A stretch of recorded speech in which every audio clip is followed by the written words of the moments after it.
नमस्कार मित्रांनो, आज आपल्या अभंग सिरीजच्या डे 37 मध्ये तुमच्या सर्वांच्या मनापासून स्वागत. आज आपण सर्वजण म्हणतो मी स्मार्ट आहे, माझ्याकडे स्किल आहे, मी खूप हुशार आहे. पण संत रामदास स्वामी म्हणतात ज्ञान नसेल तर हे सगळं वाया आहे. तर अभंगाच्या पहिल्या चरणात संत रामदास स्वामी म्हणतात ज्ञाने विन जे जे कळा ते ते जाणावी अवकळा.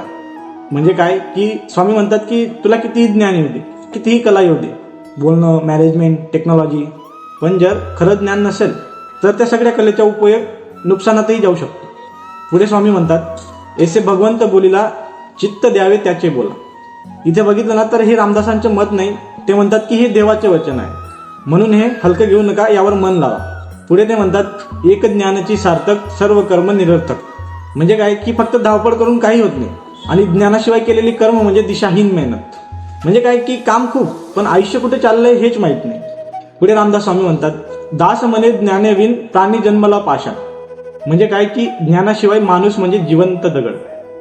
म्हणजे श्वास चालू आहे पण समज, विचार, आत्मजाणीव काहीच नाही. आजच्या काळात याचा अर्थ काय होतो की डिग्री आहे पण त्याला मूल्य नाही, पैसा आहे पण समाधान नाही, सोशल मीडिया माहितीने भरलेला आहे पण आत्मज्ञान शून्य. म्हणजे काय हीच ती अवस्था. हलतोय, धावतोय, पण आतून काय फक्त दगड. या अभंगातून रामदास स्वामी आपल्याला एकच गोष्ट सांगतात, स्किल वाढव, पैसा कमव, पण ज्ञानाशिवाय ते धोकादायक आहे. आज फक्त स्वतःला विचारा की मी फक्त कमवतोय की समजूनही जगतोय. तर मित्रांनो, आज फक्त स्वतःला विचारा की मी फक्त कमवतोय की समजूनही जगतोय.